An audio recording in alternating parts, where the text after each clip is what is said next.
still, say it with me, and still, UFC, your undisputed UFC light heavyweight champion of the world. He never looked back. So much blood. Oh my God, so much blood. But that did not stop the man. Sam Darnold is the best quarterback in the NFL. What you just say?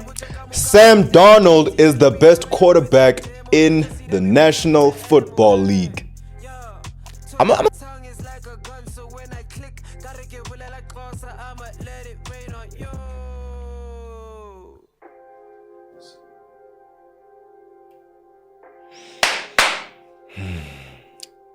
Mic check 1 2. What's good? Mic check 1 2. What's good? It's a good day. It's a beautiful Sunday. Yeah, you can tell that my people won. Hey, well, one of my people. You can tell that it's a good day. You can tell that I'm happy today. There we go. I am in a jubilant mood. Yes, it's a very great day. My name is Mukundi. I talk sports, and thank you for joining me. How are you? Are you well? Are you fine? Comment section is there for you to tell me that Mukundi, I'm well. Did you see UFC 307? Khalil Rountree, what a fighter. But it don't matter. You know why? And still, say it with me. And still, UFC, your undisputed UFC light heavyweight champion of the world, Alex Pereira. Oh man, what a great fight. Bro, where do I start? Okay, the fight started. Round 1. Which one is this one? Khalil is fighting. Khalil is coming in strong. Khalil is doing his thing. He's just doing some real good combinations, some real good jabs, some real good hooks that are getting Pereira because they are rocking. He was rocking him. The first 3 rounds, you could argue with the best 3 rounds of Khalil's career. If you can just, man.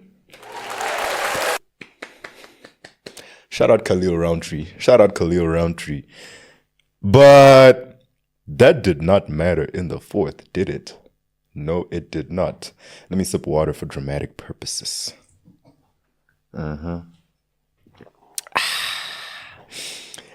Your light heavyweight champion of the world, Alex Pereira, did exactly what I expected him to do. He knocked Khalil Rountree out. Knockout is a very harsh term. I feel like he just put him down. You know, he stopped him. He did very good. So let me go through the fight with you. Round 1 was a very balanced round. Khalil had some good strikes. Pereira had some good strikes. He even rocked him. He even rocked Pereira at some points. But at no point in time did I ever think Pereira is in trouble. At no point in time did I ever think, oh my God, this fight may get out of hand and the challenger may actually have an upset win. But that didn't happen. What happened? The second round came in. Still fighting strong, Khalil Rountree showing the heart of a warrior, the heart of a lion. He fought so well, valiantly, as they would say. And man, I can't say enough about him. And the third round came in, same story. He just kept going and going and going. And he was just doing his best to just neutralize Pereira's jabs and leg kicks, which was not working that well because his leg kicks were landing. One thing that Pereira does well, outside of putting dudes to sleep, one thing that Pereira does well is those leg kicks. He will dissect you with those leg kicks. Most dudes after fighting Pereira have red legs after that. Their calves red and dismembered, and you can see the shin bone just over there because he just absolutely dog walks you with those leg kicks, man. He just absolutely takes you to the park with those legs. He can't listen, bro. That was mad. It was a great fight. Third round happened and it was fun. The 4th round is where, I guess that's why they call the 4th and 5th round championship rounds, isn't it? Because the 4th round started and I was like, ooh, okay, let's see what's gonna happen here. And Rountree came in, still did a very good job of neutralizing the jabs and the leg kicks. But man, he was gassed. He was gassed. He was gone. He was winded. He was out of it. And Pereira saw blood and he never looked back. So much blood. Oh my God, so much blood. But that did not stop the man. Pereira just kept going and going. And the fourth round just shows you why he's such a devastating striker, why he's such a devastating fighter. His head movement was on point. He was just going in. And when Khalil would just try to swing, unfortunately, at this point, Khalil is tired. He's battered. Even the force behind his punches is not there anymore. So Pereira could see them swinging from a mile away. And as soon as he saw it, he just, gave it that little move back. That head movement was impeccable. He looked like a boxer out there, but it was really fun. He got him, and it was a fourth round TKO. At some point, I thought they were going to stop it. They should have stopped that fight at least literally at the halfway point of the fourth round.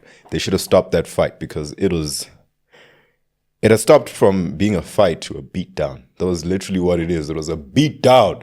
Beat him thoroughly, nicely, actually. But man, it was such a great fight. It was a banger. I will say that. Probably the most entertaining Pereira fight thus far, simply because he finally found someone and he finally fought someone who, in my opinion, could match him in terms of power, striking efficiency, aggression, all that. Khalil is a dog. Khalil is a dog. And I don't think this is going to be his last attempt at winning the 205 title. Unfortunately, not this time. Not this time. Pereira is still the man. And I don't know how long he's going to keep this up. He's 37, 38. How long is he going to keep this up? I sit here on this chair before every big fight, and I say fighting is a young man's game. The 38-year-old just beat the 34-year-old. What now? Which one is this one? You're a liar. I'm not a liar. It just so happens that Pereira is really good. He's really good, bro. He puts dudes to sleep. And I don't know how long he's going to keep doing this, but I also did say that in the heavier divisions, your light heavyweight and your heavyweight, it's very easy to be an old champion. Now, Jon Jones is the champion in heavyweight, and he's also 37, 38. But that one is a bit shaky because we have Tom Aspinall, who's the interim heavyweight champion. And Jon Jones is the GOAT. We know this. We all know this. But he needs to stop dodging Aspinall. We don't want to see a Jon Jones Stipe fight. I don't. Do you? Do you? Exactly. I didn't think so. Nobody wants to see a Jon Jones and Stipe fight. We want to see Jon Jones fighting Tom Aspinall. Are we going to get to see it? Probably not, because he's saying after the Stipe fight in November, which was supposed to happen last November. But after the Stipe fight in November, he says he might just hang it up. And I'm not mad, but you're fighting a 41-year-old. Stipe might be 41, 42 by the time the fight happens. What are you doing? What are you doing? There's a young bull who's calling you out. He's calling him out. We've never seen anything like this. I've never seen a fighter calling out another fighter the same way I've seen Tom Aspinall do it. He's literally, after beating Curtis Blades, and he beat him. He's also putting people to sleep, eh? Aspinall is putting people to sleep. I think none of this dude's fights have gone past the second round yet, which is mad once you think about it, considering how many fights he's been in. But he called him out. He literally said, John, he looked at him. He looked him deep. He looked at the camera, same way I'm doing now. And he said, John, I think you're a great fighter. I just think I'm better than you. So let's prove it. Let's find out. Unfortunately, that's not going to happen. I don't think it's going to happen because they have Tom Aspinall sitting in as the backup fighter for the Stipe and Jon Jones fight in November, which makes no sense. Why is the interim champion the backup fighter? Shouldn't it be the champion versus the interim champion and let Stipe be the fighter? Listen, I need somebody in Stipe's camp, somebody next to Stipe in his area, somewhere. Go break his leg. Please, go break Stipe's leg. We don't want to see this fight. I want to see Jon Jones fighting Tom Aspinall. And the only way that's going to happen is if Stipe is injured. So I need somebody, anybody, God, hello, yeah, please break Stipe's leg. Somebody, just nothing hectic. He's okay. Don't break his leg. Tear something. and a little meniscus there, and Achilles, a shoulder, something. Just put him out of commission for a year, a good year. That way, John Jones has no choice but to fight Tom Aspinall, because it seems that's the only way we will get that fight. Anyway, let's move to the co-main event. I don't like Pena, man. I don't like Juliana Pena, but she's your champion. Juliana Pena defeated Raquel Pennington. Raquel Pennington, what a cool name. She defeated Raquel Pennington via split decision.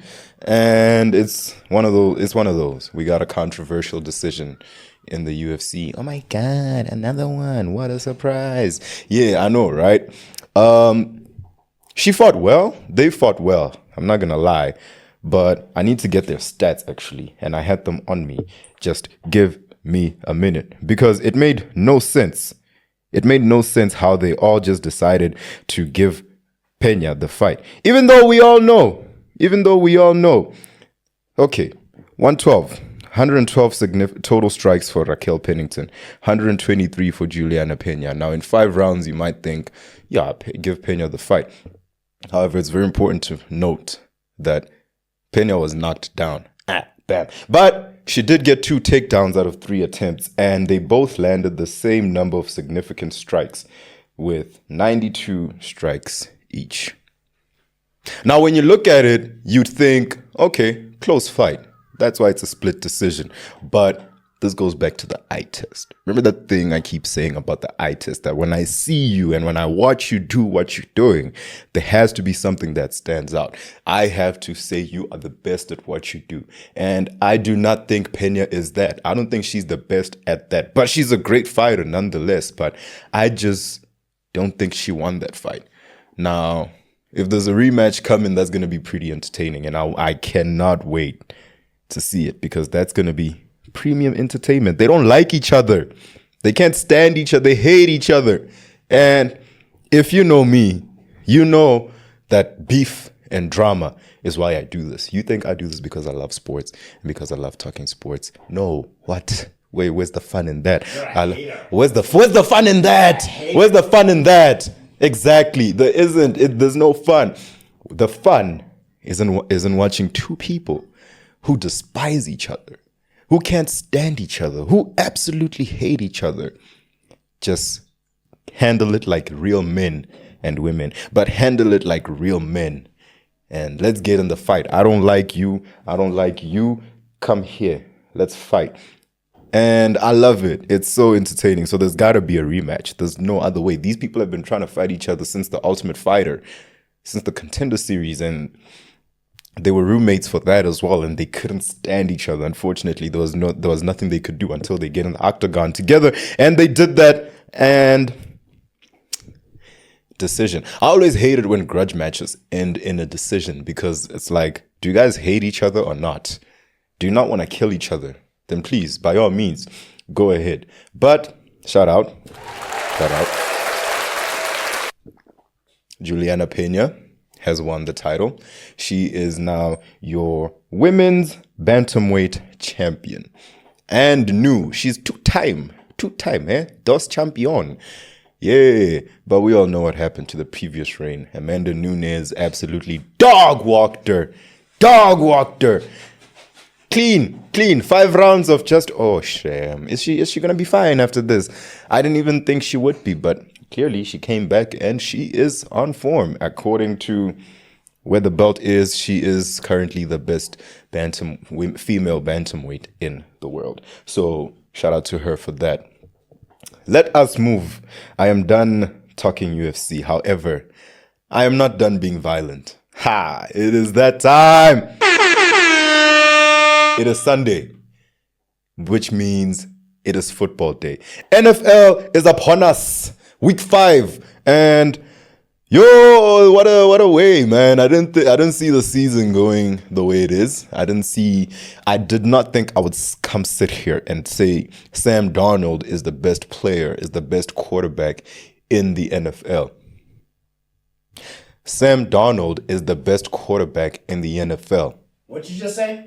Sam Darnold is the best quarterback in the National Football League. I'm a pregnant pause. Pregnant pause. Let that sink in for a while. Just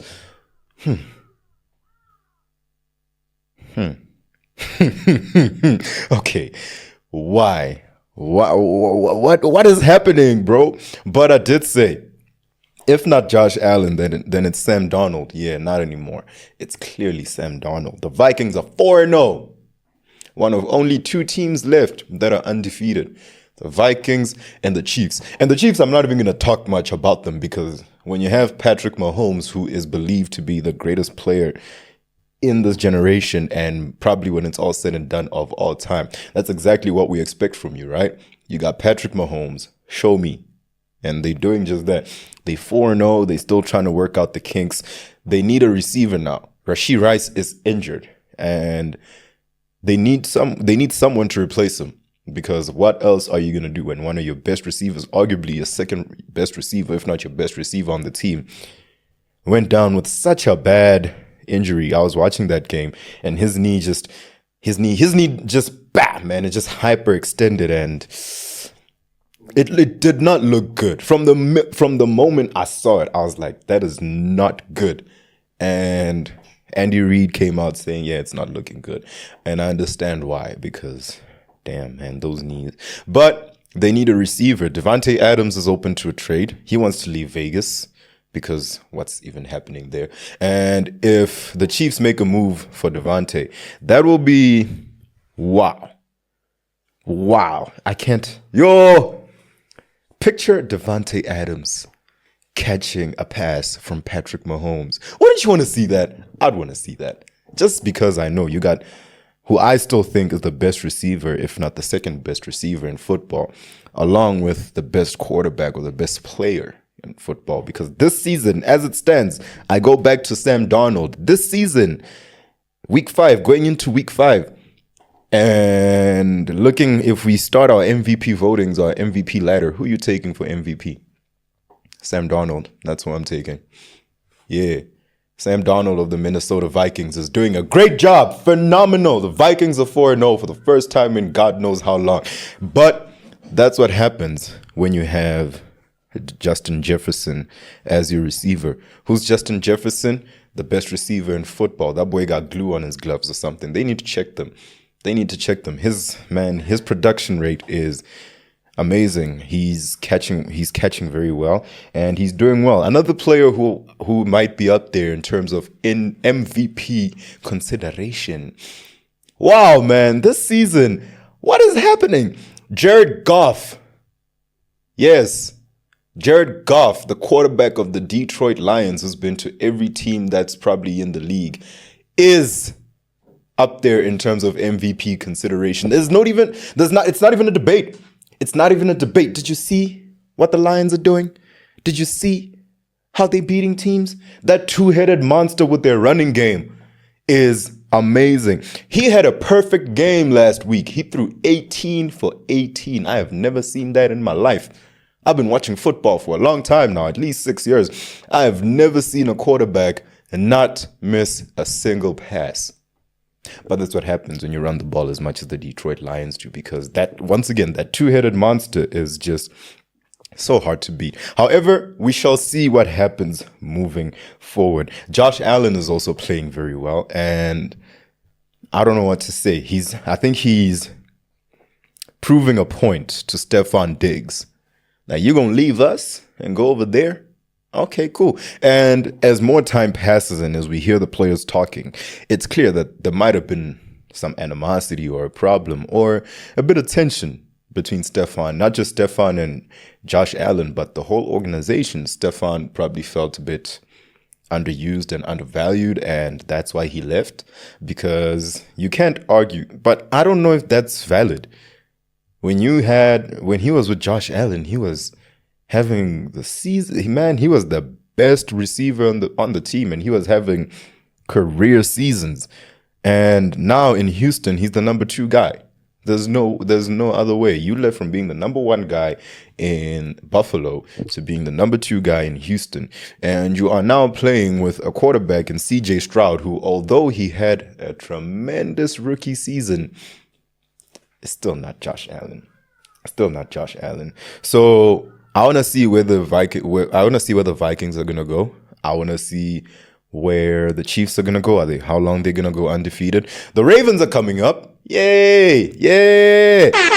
Yeah! Ravens. We coming How up. about the Ravens? We coming up.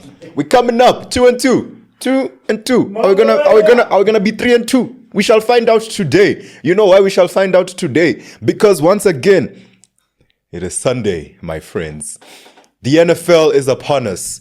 And do it with me now. You've seen me do this enough times. It's Sunday. It's NFL football. It's NFL Sunday. Let me get comfortable. That means phone is on Do Not Disturb. Laptop is on Do Not Disturb. Girlfriend is on Do Not Disturb. Anything and everything is out of the way for 6 hours of beautiful, violent, and uninterrupted football. I'll be back with you next week right here on this very chair. And NJ will probably be laughing at me for the Ravens losing another game because why wouldn't they and why wouldn't he? I wouldn't laugh. In my face. Too hot. Yeah, see the people I live with. But it's been great. I wanted to talk basketball, but I'll do that before the season starts because that's soon. And the 22nd of October. Although preseason games have started, and I never really feel invested in those because, man, you never know, man. They play rookies and the vets just play like a minute or two, and I'm not that starved for basketball yet. We just had the Olympics, so I'm still going well. However, episode 7 is now in the tuck, and I will see you next time for episode 8, where we get violent, where we talk football, UFC, basketball. NJ's gonna laugh at me. I'm gonna throw a tantrum at something, and we are gonna have fun. So I will see you in 7 days. I'm Mukundi.